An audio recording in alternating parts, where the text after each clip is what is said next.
ก็รถนมัสการอาจารย์นั้นเมื่อขอโอกาสถามเรื่องเมื่อได้ยินมาว่าการฆ่าสัตว์น้อยสัตว์ใหญ่มีโทษต่างกันเพราะฆ่าสัตว์น้อยเราโทษน้อย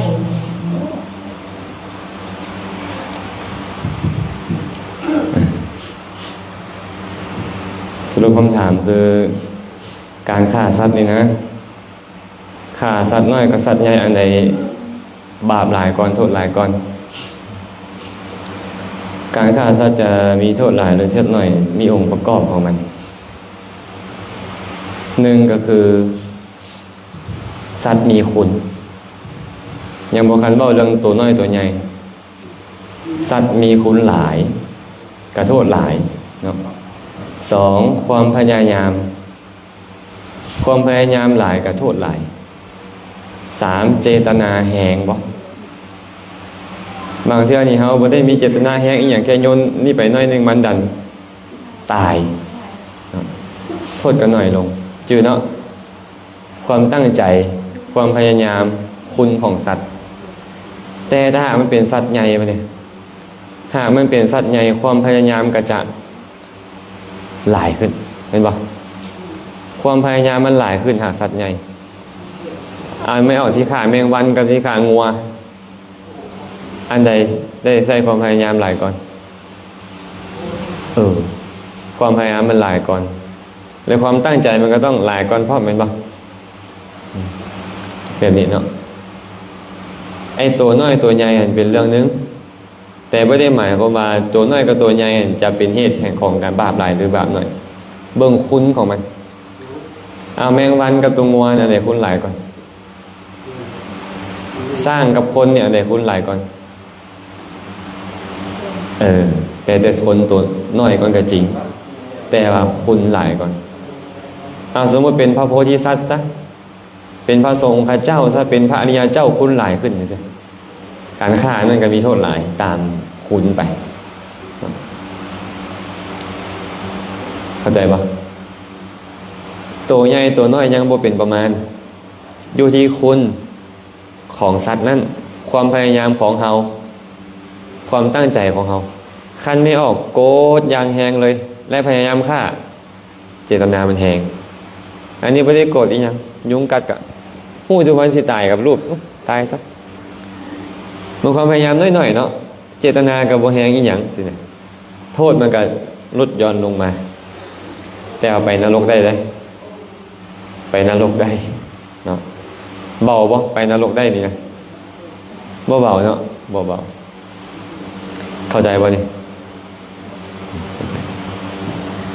มีคำถามอะไรอีกวะ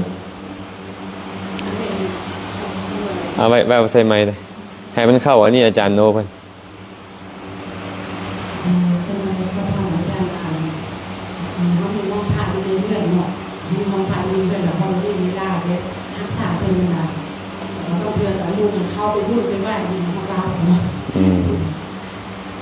มีห่านพระอยู่ในเฮือนแล้วบ่มีเวลาไปกราบไปไหว้ไปดูแล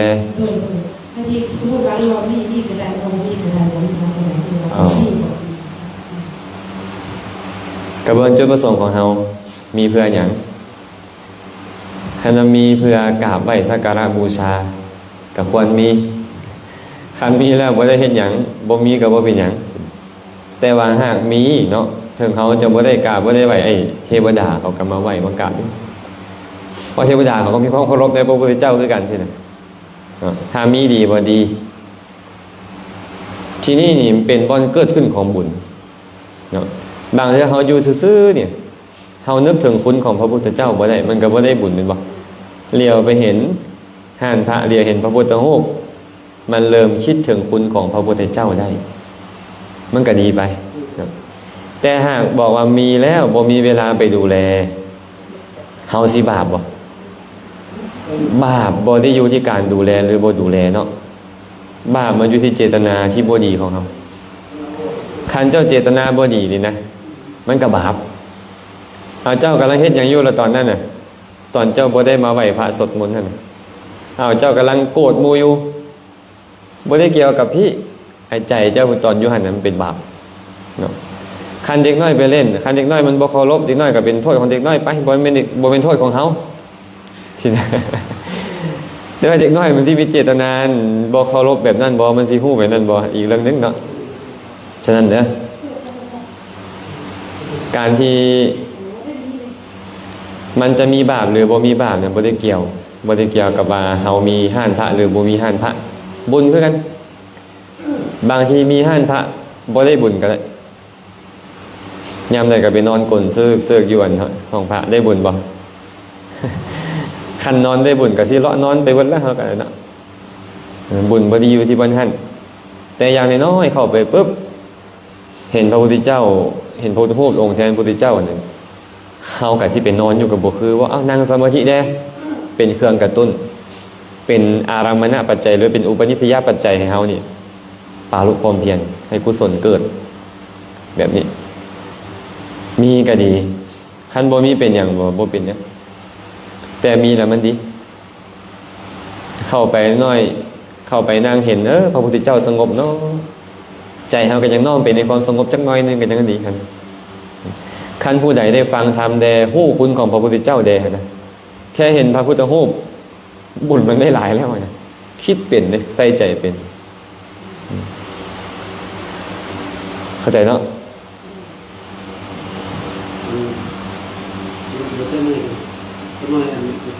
ยังไม่ก็เลยสงสัยอยู่ที่ว่าเขาปล่อยสัตว์ที่จะปล่อยปลาเพราะปลาพอปล่อยเย็นบ่สิเดี๋ยวพอเรามักกินอยู่แล้วแล้วปล่อยไปเรากินได้บ่บางคนกินบ่ได้สิโอ้ สมมุติว่าเฮามักปล่อยปลาปล่อยเอียนประเภทใดประเภทหนึ่งเฮาสิยังกินปลากินเอียนได้บ่มันบ่ได้เกี่ยวกันเนาะเจ้าปล่อยเจ้าก็ชื่อว่าให้ชีวิตเป็นทาน เจ้าก็ได้กุศลขอให้ชีวิตเป็นทานไปไอ้กินน่ะนะมันบ่ได้บาปหรือบุญย้อนกินหากโลภเจ้าบ่กินเอียนบ่กินปลาเจ้าก็บาป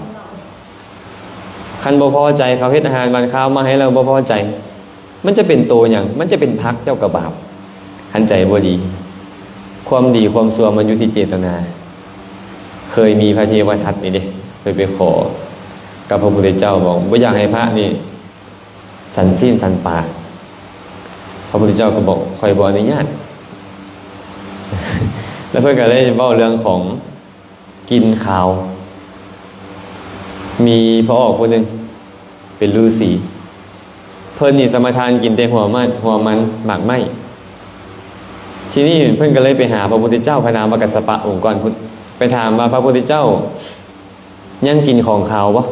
ยังกินดิบบ่พระเจ้าก็เลยบอกว่าข่อยบ่ได้กินดิบบ่ได้กินขาวแล้วเมื่อใหม่มาพระราชานิมนต์พระพุทธเจ้าไปราชนิเวศพระพุทธเจ้าพระนามว่ากัสสปะพุ่นเด้พระพุทธเจ้าเอามาเล่าพระพุทธเจ้าของเขาเอาเรื่องของพระองค์มาเล่าพระพุทธเจ้าพระนามว่ากัสสปะก็เลยบิณฑบาตเลยไปสั่นสิ้นนกเขาเอาสิ้นนกมาเฮ็ดอาหารถวายใส่กับข้าวสาลีพระองค์ก็สั่นพราหมณ์เหลียวเห็นพระพุทธเจ้าสั่นสิ้นนี่โกรธมานึงมานังขึ้นไสพระสามณโคดมขออภัยไสพระพุทธเจ้าบอกว่าพระองค์บ่สั่นกินดิบบ่สั่นกินข้าวเป็นหยังคือมากินสิ้นนกพระพุทธเจ้าก็เลยบอกว่ากินดิบคือความโกรธ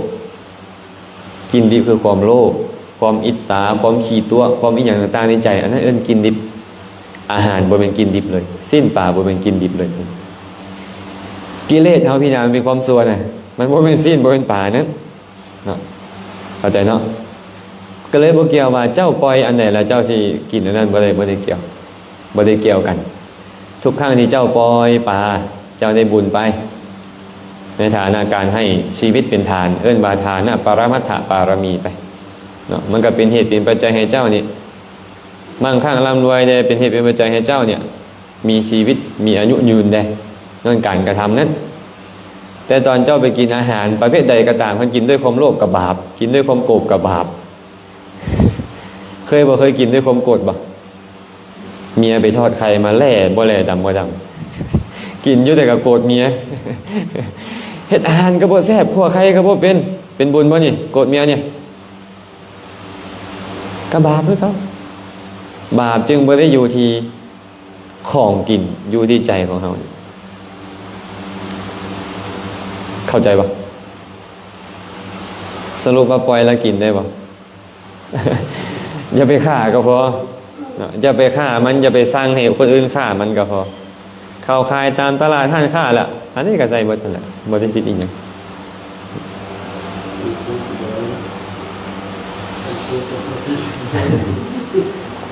เขาจะมักเว้าแบบนี้ อันนี้เป็นความเชื่อของเขาเจ้าว่าปล่อยอันใดบ่ควรกินอันนั้นเป็นความเชื่อกับความจริงเนี่ยตรงกันก็มีแดคนละเรื่องก็มีหลาย ความเชื่อมันบ่ค่อยตรงกับความเป็นจริงนั่นแหละโดยส่วนหลายนะมีอะไรอีกบ้างเข้าไปอันใหม่อยู่ไปเซ็ตถูกอยู่กระไดหมด ว่าอย่างไงคือผู้หญิงจับพระพุทธรูปได้บ่เข้าห้องพระได้บ่ถามขึ้นก็เป็นอย่างมันจังบ่ได้เป็นอย่างมันจังบ่ได้ บางวัดเฮ็ดแบบนี้เลยได้บางวัดนี่นะศีลอยู่ในโบสถ์ในศีลมันนะห้ามผู้หญิงเข้าก็บางบ่อนเป็นแบบนี้บางวันก็บอกว่าห้ามผู้หญิงไปจับพระพุทธรูปได้อาตมาก็เลยมาบอกจะคำเก่านั่นแหละพระพุทธเจ้าบอกว่าเจตนาหังภิกขเวกัมมังวัฏามิเจตยิตวากัมมังกโรติกาเยนะวาจายะมนัสสาภิกขุทั้งหลายเขากล่าวเจตนาว่าเป็นกรรมเพราะบุคคลจงใจแล้วจึงเฮ็ดกรรมด้วยกายวาจาใจเพราะฉะนั้นถ้าเราเจตนาดีเป็นอย่างเขาเสร็จบ่ได้เป็นบุญนะตอนนี้มันบ่ได้มีบาปอีกอย่างที่ผู้หญิงไปจับพระพุทธรูปก็ยังบอกบาปมันอยู่ที่เจตนาบ่ดีเห็นป่ะมันไม่ได้มีบาปอีกอย่างเลยผู้ชายเขาอยากเฮ็ดสมัยก่อนเขาย่านผู้หญิงญาติบุญเขาก็เลยตัวผู้หญิงมาเขาก็เลยไปซื้อเขามาผู้เฒ่ากันตัวกันต่อเลยแบบนี้ฉันบ่ได้มีข้อผิดพลาดอีกอย่างมีพระองค์หนึ่งอันนี้ว่าสุฟังเนาะพระองค์นี้เนี่ยเพิ่นชื่อว่าพระอาตมาลืมชื่อเพิ่นละโพธิอย่างว่าอาตมาลืมชื่อเพิ่นบอกว่าเพิ่นได้จับขี้เหยื่อออกจากลานพระเจดีย์ด้วยอานิสงส์นั้นบ่มีอีกอย่างเลยที่เพิ่นจะได้โดยยากปรารถนาอยากได้ปุ๊บมีคนนำเข้ามาหาเลยย้อนอานิสงส์การทำความสะอาดเจดีย์ทำความสะอาดลานเจดีย์นั้นพระพุทธรูปนี่เอิ้นว่าอุเทสิกะเจดีย์เป็นเจดีย์ประเภทหนึ่งเจดีย์ยังมีอยู่3อย่างใหญ่ๆก่อนสรีระเจดีย์คือพวกสรีระทางกายของพระพุทธเจ้าจะเป็นเส้นผมบ่เป็นกระดูกเป็นต้นปริโภคะเจดีย์คือสิ่งที่พระพุทธเจ้าใส่สอยรวมทั้งต้น4มหาโพธิ์นำอุเทสิกะเจดีย์ที่เฮ็ดเจาะจงพระพุทธเจ้าอย่างเช่นเจดีย์เขาเฮ็ดเป็นสถูปขึ้นนะอาจจะบ่มีกระดูกพระพุทธเจ้าอยู่ดอกแต่เขาเฮ็ดเจาะจงพระพุทธเจ้าเกินมาอุเทสิกะเจดีย์หรือพระพุทธรูปเนี่ยเฮ็ดเจาะจงไผถ้าเจาะจงพระสัมมาสัมพุทธเจ้าก็เลยได้ชื่อว่าอุเทสิกะเจดีย์และบางบ่อนเพื่อแสดงเรื่องของธรรมะเจดีย์เอาไว้บ่อนบรรจุพระธรรมอย่างเช่นว่าหอพระไตรปิฎกหรือว่าสร้างสถูปขึ้นเอาพระไตรปิฎกไปใส่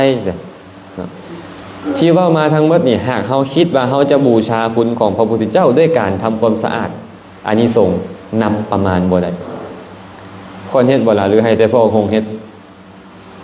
หรือสิให้แต่พ่อคงเฮ็ดเฮาบ่เอาบ่บุญให้พ่อองค์ได้บุญก็พอบ่แหน่ก็เราได้บุญผู้เดียวแล้วเดี๋ยวนี้ ไม่ออกแม่อยากได้บุญไม่ออกได้ก็ต้องไปเฮ็ดโยมแม่อยากได้บุญไม่ออกโยมแม่ก็ต้องไปเฮ็ด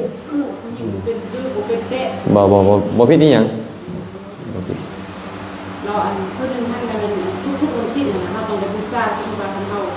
เขาลืมบูช ชาเนี่ย เป็นอย่างบ่ เป็นอย่างบ่ ก็บ่ได้บุญ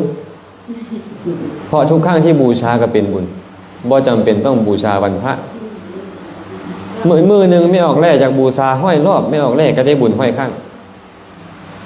อยากได้บุญหน่อยดีได้บุญหลายสะดวกตอนใด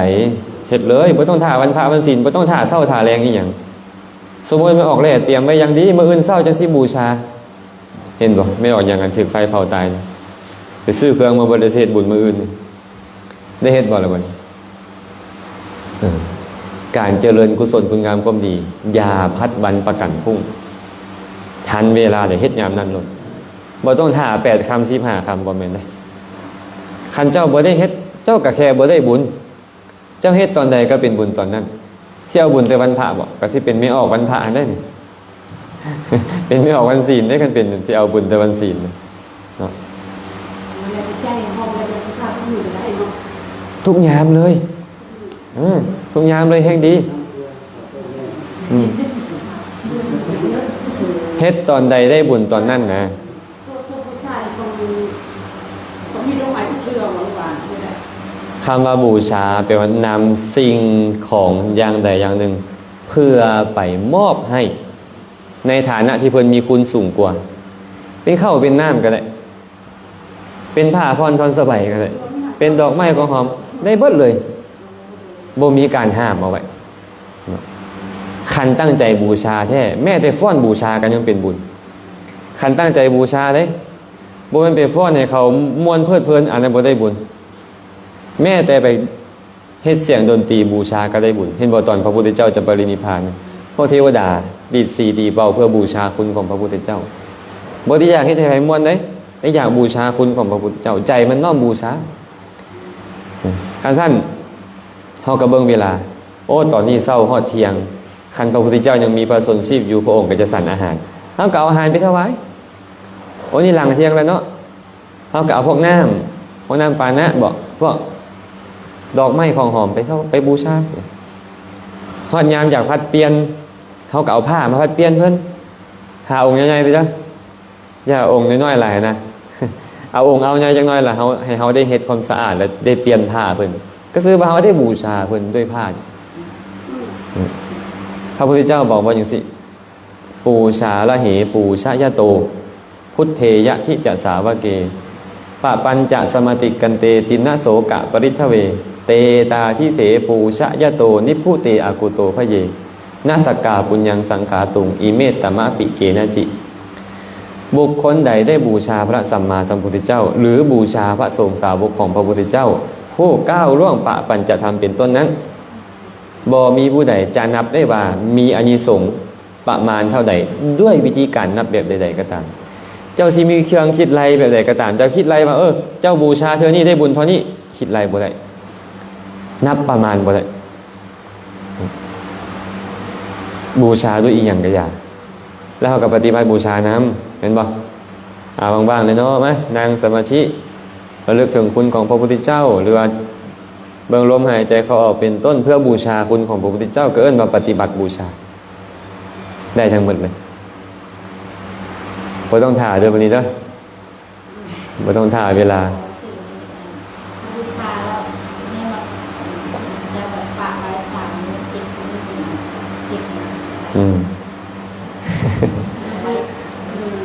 แบบนี้ยันบนเอาอันนั้นน่ะยันมันบนเอาก็เลยต้องเอาไว้3 มื้อ 7 มื้อแบบนี้นะไม่เอาสมมุติเพิ่นยังมีชีวิตอยู่สมมุติพระพุทธเจ้ายังมีชีวิตอยู่นี่นะเจ้าเอาอาหารไปถวายเพิ่นเลยเที่ยงเพิ่นก็บ่ฉันแล้วเจ้าก็ไปเมียนเจ้าชื่อว่าเป็นผู้อุปถากพระพุทธเจ้าเจ้าก็เมียนออกมาเอาหน้ามายังไปทำบูชาแทนสินะสิไปท่าอย่าง3 มื้อ 7 มื้อบ่ต้องท่าเด้อยู่อินเดียอยู่พุทธคยานี่นะบูชาแล้วปุ๊บเขาออกรถเพราะหลายคนอยากจะมาบูชามันบ่มีบ่อนไว้เครื่องบูชาบ่ได้เป็นอีหยังบ่ต้องท่า3 มื้อ 7 มื้อหรอกเด้อคันฮอด3 มื้อ 7 มื้อแล้วมันสิเน่าเขาบอกว่าเขาทำตัวนี้แบบต้นเขาบูชาเนี่ย มมุติว่าพี่จะขั้นน้ำใหม่มันก็บ่มีทูบบ่มีเทียนนี่ก็ได้ คืออาจารย์ว่าเมื่อกี้นี่แหละ การบูชาบ่ได้อยู่ที่ธูปบ่ได้อยู่ที่เทียน เอาอย่างบูชาก็คืออันนั้นเขาก็ต้องไปทำความเข้าใจว่าเป็นอย่างเพิ่นจึงบูชาเทียน มันมืดอ่ะก็ไปใต้ให้มันแจ้ง บูชาเพิ่นให้เพิ่นเห็นหุงทูบมันให้มันทรงกลิ่นหอมเหลือมันไล่ยุงก็นั่นแหละเป็นบูชาเพิ่นด้วยวิธีการนี้คันเจ้าบ่มีได้ซั่นน่ะเอาเจ้าก็บูชาโดยวิธีการอื่น เจ้ามีอีหยังก็เจ้าเอานั่นน่ะบูชาได้หลายคนได้เนี่ยมักไต้เทียนเวลาไฟไหม้เฮือนก็มีแล้วเด้ ผู้ชายขึ้นยานทูบดิบอยู่จะดองโอ้ยสินะ บ่มีบ่เกี่ยวบ่ได้เกี่ยวกัน เขาบอกว่าน้องทูบอีกเด้ ตามกำลังของเฮาหาได้ซ้ำใดเฮาก็บูชาซ้ำหั่นหรือบ่มีเฮาก็บูชาด้วยวิธีการอื่นเพื่อจะมาว่าจับน้ำดื่มขวดนึงไปก็คือว่าบูชานั่นแหละอันนี้พวกเขาล่ะเสื้อกันตามๆกันมาหั่นได้ยินผู้นึงว่าต้องแบบนี้ได้ล่ะไปเสื้อเขาเลยบัดนี้โดยเฉพาะไอ้ทิศอาจารย์ซิกมาใหม่นี่ขั้นตอนเป็นบวชเพิ่นเข้าใจธรรมะแท้กับใครเห็นบ่คันซิกมาแล้วบวชอยู่บวช5 ปี10 ปีแต่ว่าบ่ได้เรียนบ่ได้ทำอีหยังอย่างไรก็สวดกุจราจาตูมสวดมงคลได้แล้วสอนแล้วก็ซิกมากสิได้อีหยังสมมุติว่าดันมาเป็นไอ้เสียงนี่เสียงหงส์เนาะซื่อเนาะเป็นเสียงแล้วว่ะนี่ก็สิเสือไอ้เสียงได้เนี่ยแต่ไอ้เสียงก็บ่ฮู้หยังคือกัน บ้านใดมีเสียงมีทิศมีจานนี่โอ้ที่ว่าสุดยอดได้ไปเป็นสารวัตรนั่นน่ะเฮาเราไปเสือบ่เนี่ยไอ้เสียงเว้าหยังไอ้ทิศไอ้จานว่าหยังละเสือคันเพิ่นฮู้แท้ดีคันเกิงกลางๆกำกึ่งก็แม่นอาจจะถูกและอาจจะผิดการสร้างเราต้องมาศึกษาการฟังธรรมนี่เป็นการศึกษาการสนทนานี่แหละพระพุทธเจ้าบอกว่ากาเลนะธรรมสากัจฉาเอตัมมังคารมุตตมังการสนทนาธรรมตามการเป็นสิริมงคลอันสูงสุดเป็นอย่างจะเป็นมงคลน่ะสติปัญญาค่อยเกิดขึ้นด้วยการสนทนานี่แหละนี่ค่อยฮู้แล้วนี่ที่ผ่านมาค่อยเฮ็ดแบบนั้นถึกแบบนี้บ่ถึกค่อยกับปรับปรุงเฮ็ดให้มันที่ถึกขึ้นเหมาะขึ้นสมควรขึ้นค่อยกับโบเกอร์โบเขินในการจะเฮ็ดแล้วบัดนี้เพราะค่อยเข้าใจแล้วมันเกิดมาจากอย่างเกิดจากการสอบถามเนาะมีอย่างอีกบ่ ปัญหาเลยเป็นอะไรมันมีมันเจ็บมันปวดมันเจ็บมันเป็นตลอด เป็นอย่างคือโรคมักเจ็บมักเป็น ถามแบบตอบยากเลยเนี่ยโรคนี่นะถามก่อนเลยต้องถามผู้นั้นก่อนโรคความป่วยไข้ป่วยอยู่กายหรือป่วยอยู่ใจ ป่วยใจ แสดงว่าเป็นหูบเป็นปะมันเป็นกายคือเป็นหูบหูบนี่นะมันมีเหตุเกิดขึ้นอยู่4 ฐานนะ 1. เกิดจากกรรม 2. เกิดจากจิต 3. เกิดจากอาหาร 4. เกิดจากอุตุโรคบางอย่างกรรมส่งผลและเป็นโรคบางอย่างได้เห็นว่าบางคนเนาะเกิดมาแหละเป็นโรคสะเก็ดเงินสะเก็ดทองมาแต่น้อยมึงกรรมส่งผลเด้โรคบางอย่างจิตไอ้พวกเป็นมะเร็งเป็นโรคประสาทอัลไซเมอร์จิตทั้งนั้นเลยจิตเขาฟุ้งซ่านบ่ค่อยมีสมาธิเด้มักโกรธมักเคืองมักพยาบาทมักให้เด้มันก็เลยเป็นเหตุให้ใจเสียหายแล้วก็เป็นโรคไปเนี่ยมะเร็งก็ตามมาอีกอย่างอื่นก็ตามมาไปอันนี้โรคที่เกิดจากจิตโรคบางอย่างเกิดจากอาหารเนี่ยไปกินอาหารเนี่ยมันแสลงต่อโรคมันปะมันก็เป็นโรคสุดท้ายเด้ออากาศอุตุนี่บางเทื่อนี่ร้อนแห้งก็เป็นไข้เป็นหนาวเนาะบางเทื่อก็หนาวหลายก็เป็นไข้เป็นหนาวบางเทื่อก็ซึ้นหลายก็เป็นไข้เป็นหนาวเป็นปะบางเทื่อก็อากาศมันแห้งมันแล้งอะไรก็เป็นไข้เป็นหนาวนี่ก็เกิดจากอากาศมีฝุ่นมีควันนี่อย่างเข้าไปเกิดจากอย่างก็ได้เนาะ กินแต่กระแลมหลายยามร้อนมันก็เป็นไข้แล้วลูกก็ได้เนาะบางเทื่อนี่มันมีกรณีพิเศษผีไม่อยากเฮ็ดให้ก็มีได้พระพุทธเจ้าเพิ่นนั้นได้อธิบายเรื่องนี้เอาไว้ย้อนบีกำเริบก็มีบีกำเริบแปลว่าดีสั้นมันมี2 ชนิดมันเป็นบ้าไปเลย เขาก็เอิ้นว่าโรคอย่างหนึ่งบางคนนี่เป็นบ้าไปเลยบางทีกันยากมันสอดมือเข้าไปในปากแล้วไปบีบหัวใจครับเฮ็ดให้ใจมันสั้นไปเอาไว้ยวะในร่างกายมีบีบต้นมันก็เลยสั้นไปเป็นบ้าเป็นบอไปเลยก็มีเขาก็เอิ้นโรคอย่างหนึ่งเกิดจากหลายสาเหตุเด้อนำมาในพระสูตรเนี่ยพระองค์จะเว้าเรื่องของการบริหารอิริยาบถบ่ถูกต้องก็มีนั่งหลายบางคนน่ะเอามันก็เป็นแล้วลิสะดวกอ่ะนะนั่งหลายพวกนี้บ่มันก็เจ็บเอวพระสงฆ์พระเจ้าเนี่ยเพิ่นมักนั่งสมาธินั่งเฮ็ดนี่เฮ็ดนั่นนะมักเป็นลิสะดวกมักเป็นมนต์ห้องกระดูกมักเป็นไว้นี่พระสงฆ์พระเจ้าย้อนนางหลายกษัตริย์ก็เลยต้องมีการปรับปรุงอิริยาบถให้เหมาะสมบ่ย่างหลายเกินไปบ่นั่งหลายเกินไปบ่นอนหลายเกินไปบ่ยืนหลายเกินไปปรับให้เหมาะสมเข้าใจเนาะ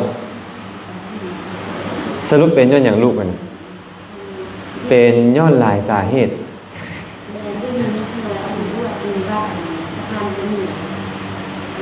ถ้าเลยบางเรื่องถ้าเลยเรา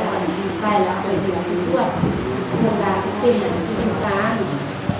ยว่าให้กินอาหารครบแล้วก็ป้าถ้าเลยป้าถ้าเรากินอย่างอยู่แต่ที่เราไปดูถ้าเลยเราไปดูเมื่อไรตาถ้าเลยเรามันนั้นเอามันเงินไหนประมาณที่หนูผู้ไม่กินยาถ้าเลยเราเงินเราจะรู้ถ้าเลยนอนตามเพื่อนแล้วถ้าเลยแบบเมื่อเราให้เนี่ยก็เลยว่าบัวนะแต่ก็เลยแบบเย็ดก็บุรื้อนะเมย์ก็เลยไปย่างให้ไม่ย่างให้เย็ดเราก็เบาให้นะก็เลยผ่านเป็นว่าบัว คันให้ละบาปให้นี่บ่เป็นบุญจักเทื่อ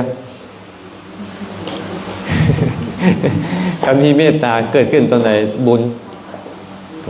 แต่มันสลับกันเยอะพวกเราย้อนความฮักนั่นแหละแม่ฮักลูกก็เอิ้นว่ามีเมตตา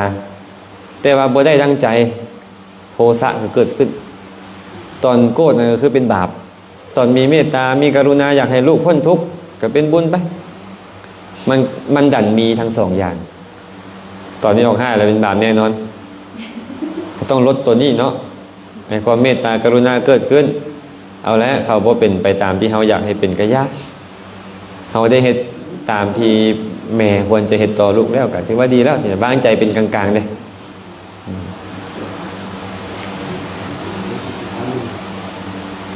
หน่อยเรื่องการปฏิบัติศาสนาพุทธของเราคือเราสงสัยว่าเป็นอย่างปฏิบัติคือกันอะไรคือพระคืออาจารย์เสด็จที่มีอาจารย์เสด็จว่าเป็นอย่างว่าให้เอาเงินใส่พระนอนเอาเงินนะทั้งที่ว่าตรงได้ใส่เงินอยู่แล้วสมมติพระเงินเนี่ยพระเจ้าละครับแล้วก็เป็นอย่างว่ามัดทุกคนตกแทนนี้เขาขึ้นเป็นโยมสิด้านบริเวณเราพระเงินน่ะพระเจ้าบริเวณก็คือเราเพื่อเป็นการที่ท่านเหมือนคือเขามาก็เลยคือดีใจไปสินะแล้วมันคือว่าปฏิบัติคือการศาสนาของเราเนี่ยต้องหน่อยสงสัยสิได้ผูกแขนและดีใจเราต้องเข้าใจไว้นี่ก่อนพอเราก็ต้องว่าเข้าใจน้ำกันไว้นี่ว่าศาสนาพุทธนี่นะแม่นผู้ใดเป็นคนสอนต้องไว้เบานั่นเลยพระพุทธเจ้าเป็นคนสอนบ่อันใดที่บ่เหมาะบ่สมบ่ควรจะมีโทษแก่พระพระเจ้าก็ห้ามเอิ้นว่าวินัยในเมื่อพระองค์ได้ห้ามไว้แล้วว่าสิ่งนี้ควรสิ่งนี้บ่ควรองค์ใดที่เพิ่นอยากประพฤติตามพระพุทธเจ้าอยากให้ตรงต่อคำสอนของพระพุทธเจ้าเพิ่นก็เฮ็ดในสิ่งที่มันควรเท่านั้นแนวบ่ควรก็บ่เฮ็ดต้องเข้าใจไว้นี่ว่าวินัยพระมันเป็นกับเหมือนกับกฎหมายของพระกฎหมายทางโลกก็เป็นวินัยของโยมสมมุติว่าเขาออกกฎหมายว่าห้ามพาไฟแดงคันพ่อคงไปพาผิดบ่มีผู้อื่นไปพาไฟแดงอีผิดบ่ผู้ใดพาคือผิดเนาะแต่ว่าจะถูกลงโทษโดยบ้านเมืองบ่หรือบ่ถูกลงโทษอันอีกเรื่องนึงแต่ผิดก็คือผิดผูกแขนพระพุทธเจ้าห้ามเอาละญาติโยมดีใจก็จริงแ แต่เป็นการเลี้ยงชีพที่บ่เหมาะสำหรับพระพระนี่บ่ควรเฮ็ดแบบนี้เลี้ยงชีพพระต้องบิณฑบาตด้วยลำแข้งบิณฑบาตหาอาหารมาเลี้ยงชีพพระห้ามซื้อขายห้ามมีทรัพย์คือเงินพระเจ้าบ่ให้มีเลยเนาะคันเจ้าเฮ็ดเนี่ยถามว่าผิดบ่ล่ะก็ผิด ผู้ที่เฮ็ดก็คือผิดน่ะเห็นบ่คนสังคมโลกซุมื้อนี้กลับเห็นสิ่งที่ผิดบ่ทึกเดี๋ยวนี้เพราะมันหลายเหลือเกินอันแนวผิดนี่นะเห็นคนที่เฮ็ดทึกบาผิดบัดนี้มื้อนั้นอาตมาเขานิมนต์ให้ไปเทศน์อยู่สวรรค์เขตเขาก็เลยซื้อตัวเครื่องบินให้อยู่ปัตไตไม่ออกก็เลยพอออกก็เลยไปส่งอาตมากับยางขึ้นไปเทิงเครื่องบินแอร์โฮสเตสเนาะเพิ่นก็ถามอ้าวครูบาเป็นยังคือบ่ใส่เกิบเพิ่นอาตมาก็เลยบอกว่าโอ้ยอาตมาบ่ได้ใส่รถบ่ผิดหยังดอกญาทานมันก็ยังใส่เพิ่นอันนี้คำว่าของโยมเด้ย้อนอย่างโยมจังว่าวินี่โยมฟังญาทานโยมเห็นญาทานแต่โยมบ่เคยอ่านพระไตรปิฎกโยมบ่เคยฟังพระพุทธเจ้าโยมก็เลยยกให้ญาทานถึกเห็นคนเฮ็ดผิดจากญาทานว่าผิดหลายๆคนนั่นเห็นแบบนี้บ่เนี่ย10คน100คน1,000คนอาตมาก็บ่เว้าหยังก็ไปขากลับมาบ่นี่เนาะโยมก็จองตัวให้อาตมาเปลี่ยนมานี่ผู้ชายเพิ่นก็มาถามญาทานญาทานบ่นี่เป็นหยังคือบ่ใส่เกิบกันหน่อยโอ้อาตมาบ่ได้เอามาเพิ่นบ่ให้ใส่อยู่ในบ้านก็เลยพระพุทธเจ้าบ่ให้ใส่เกิบอยู่ในบ้านคนเพิ่นปรับอาบัติทุกกฎเอาไว้อาตมาก็เลยบ่ได้ใส่บาดแล้วก็แล้วไปคือเรื่องเงินเรื่องทองคือกันแม่นอยู่แต่ว่ามันเป็นสิ่งที่จำเป็นสำหรับพระเนี่ยโยมก็จำเป็นเนาะเงินทองนี่เนาะแต่ว่ามันพิษบ่พอมีพอกว่าในเมื่อมันพิษอ่ะมันพิษก็คือพิษเจ้าเฮ็ดบ่ได้ก็คือพิษเจ้าเฮ็ดได้ก็บ่พิษก็สามันนั่นน่ะมันจำเป็นอีหลีเด้คันสิเว้าตามความเป็นจริงเพราะว่าสังคมซุมื้อนี่มีแต่ใช้เงินหมดเลยแต่ละอย่างจะเดินทางจะไปนี่จะไปหั่นแม่นอยู่เหตุผลหั่นน่ะถามว่าพระพุทธเจ้ากับเฮานี่ผู้ใดมีเหตุผลหลายกว่ากันเฮาเว้าตามภาษาคนมีกิเลสแม่นบ่แต่พระพุทธเจ้าคนบ่มีกิเลสแล้วเห็นอนาคตแล้วมาขันธ์ห้าบ่บัญญัติห้ามแบบนี้นี่พระสงฆ์จะมีเงินมีเงินแล้วอยากเฮ็ดหยังอยากซื้อเนาะเอาไปซื้อดินก่อนนะซื้อเฮือนซื้อศาลก่อนนะเป็นจังได๋ล่ะบัดเนี้ยก็อยากไปใส่ซอยมันตัวแม่นบ่เฮ็ดจังได๋ได้ใส่ซอยมันสิแม่นบ่ส่วนหลายก็เป็นจังซี่แหละอ้าวเก็บเงินเก็บทองนั่นแหละก็สิพอให้ได้ทำได้เรียนจบนี่จบหันแล้วก็สิ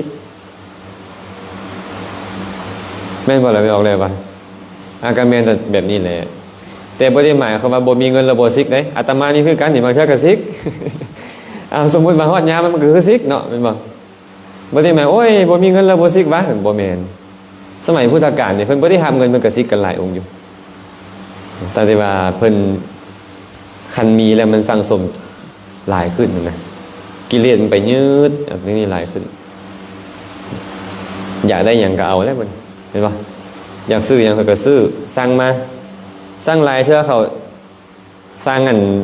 อาหารตอนแรงมากินก็มีได้นี่เอามาจะโอนเงินให้10 โมงกลางคืนเขาไปส่งสิ้นเดือนนะ บางองค์แบบนี้เอายาบ้ามาให้ได้จักถุงหนึ่งเขาเอามาให้บ่มีเงินน่ะเขาก็เอามาให้เพียงแต่อะไรบ่เนี่ยดีป่ะเลยก็คือบ่ดีอะไรเนาะแต่มันต้องแยกกันเป็นคนละส่วนบ่แม่นว่าโอ้ยบ่รับเงินละดีเอาแท้เอาว่าก็บ่แม่นรับเงินละซั่วเอาแท้เอาว่าก็บ่แม่นดีกับซั่วมีหลายแบบนะเนาะเจ้าบ่รับเงินอยู่จะเดี๋ยวก็ด่าผู้นี้เดี๋ยวก็ตีผู้นั้นเดี๋ยวก็ให้ผู้นี้เดี๋ยวก็ไปเฮ็ดอย่างอื่นบ่ดีมันก็คือบ่ดีแม่นบ่คันเฮาเฮ็ดตามหลักที่พระพุทธเจ้าวางไว้มันจะคือกันหมดเนี่ยข่อยก็อยากเฮ็ดของข่อยแบบนี้เจ้าก็อยากเฮ็ดของเจ้าแบบนั้นบ้านอื่นเขาอยากเฮ็ดแบบนั้นน่ะบ้านนี้แต่ละคนมาบวชมาจากหลายตระกูลน่ะแม่นบ่เจ้ามาจากบ่อนนี้เจ้ามีพื้นภูมิแบบนี้ จ้าก็อยากเฮ็ดแบบเจ้าค่อยมาจากวันนี้ข่อยก็เฮ็ดแบบข่อยอัธยาศัยแต่ละคนบ่คือกันต่างคนต่างเฮ็ดมันก็เป็นแบบนั้นภาษาลีบุตรเคยไปถามพระพุทธเจ้าเป็นอย่างศาสนาของพระพุทธเจ้าบางองค์เสื่อมไว้บางองค์นานเสื่อมพระพุทธเจ้าก็เลยบอกว่าพระพุทธเจ้าองค์ใดก็ตามบ่ได้บัญญัติวินัยเอาไว้บ่ได้แสดงปฏิโมกข์เอาไว้บ่อุตสาหะในการแสดงธรรมโดยพิสดารหลังจากพระพุทธเจ้าปรินิพพานแล้วศาสนาก็อันตรธานไปแต่ว่าพระพุทธเจ้าองค์ใดบัญญัติวินัยอุตสาหะในการแสดงธรรมเอาไว้บัญญัติวินัยบัญญัติปฏิโมกข์เอาไว้ศาสนาก็ตั้งอยู่ดนเพราะมีระเบียบวินัยฮะเป็นตัวก็เพื่ออุปมาเหมือนกับพวงมาลัยกองดอกไม้นี่คันหากว่าเฮากองแล้วลมพัดไปคนละทิศละทางคันเอาเสื้อไปห้อยไว้เด้ถึงมันจะไปมันก็ไปนำกันหมดเป็นบ่คือกันพระเจ้าเลยบอกว่าวินัยเปรียบเสมือนกับได้ห้อยดอกไม้ดอกไม้นี่ก็เหมือนกับพระภิกขุที่มาแต่ละตระกูลที่แตกต่างกันออกมาบวชคันเอาวินัยนำกันเมิดมันจะบ่แตกต่างกันแต่เดี๋ยวนี้ค่อยก็มักแบบนี้อ่ะมันก็เลยเอาไปเอาเราเลยบัดนี้เนาะเข้าใจป่ะเนี่ย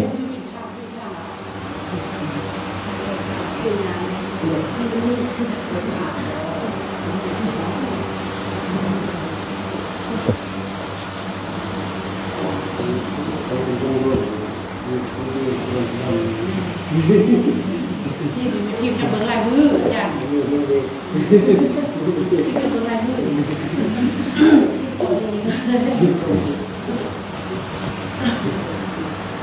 มีปะมีแนวอื่นอีกปะ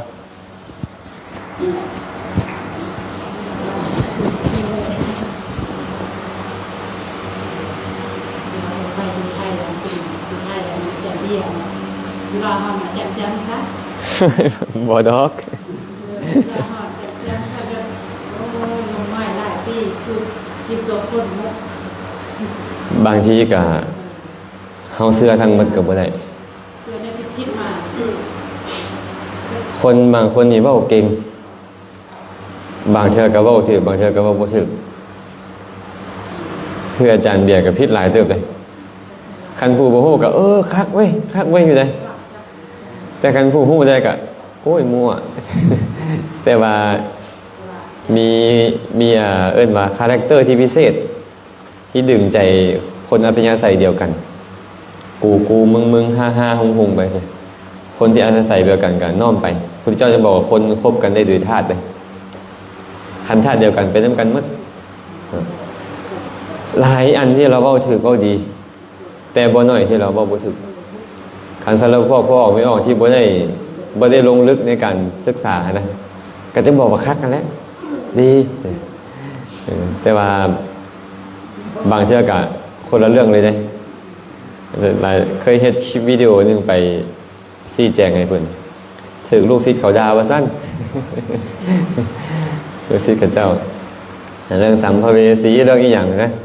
เจ้าก็เข้าใจแบบนึงสินะก็เลยอธิบายให้ฟังเรื่องศีลเรื่องอย่างนั้นอาตมากันได้จนไหนโอ้ยเสื้อแต่อาจารย์แซมน่ะผู้อื่นแล้วว่าบ่ถูกกับบ่ว่าอีกบ่แม่นเด้อเราก็ต้องว่าเบิ่งว่าหลักฐานที่มาเพิ่นอ้างอิงตามที่พระพุทธเจ้าเว้าบ่เพิ่นอ้างอิงตามที่พระพุทธเจ้าเว้าก็คือเป็นไปตามนั้นแหละบางเทื่อก็คิดเองได้บางเทื่อก็ได้เนาะมันน่าจะเป็นแบบนี้สินะเฮาดันมีผู้เชื่อถือแล้วคือคนดังนะเว้าอีหยังก็คือดังไปเบิดมึงสาวพรนี่เนาะดังบ่ล่ะ สาวพรคนดังของเราเว้าอีหยังก็เป็นกระแสคนมันดังแล้วนะเวลาเราฟังเราต้องได้คิดนะฟังธรรมก็ต้องคิดต้องใจแยกต้องมีวิจารณญาณนำมีอย่างอีกบ่ฮะเจอันนี้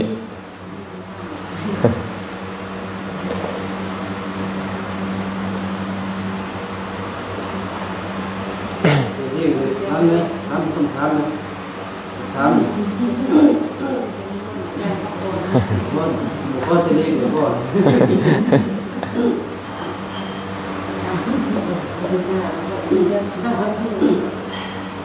คือต้องบอกว่าเขาวัดเพื่อนติดกับใคร มีผู้คนไปดูด้วยข้ามไปชิ้นมืดเลยคือดีใจตัวหน่อยงานห่างเลือดมัดหัวเด็กแล้วได้ว่าเกิดสิ่งเลยเรียกไปซุ่มบุเรียนนี่มัน บ่มีแล้วบ่คันบ่มีแล้วก็พอสมควรเนาะก็สิย่างต่อเด้นี่ย่างไปแถวทางรถไฟนะแล้วก็อนุโมทนาบุญนำเด้อขอให้บุญ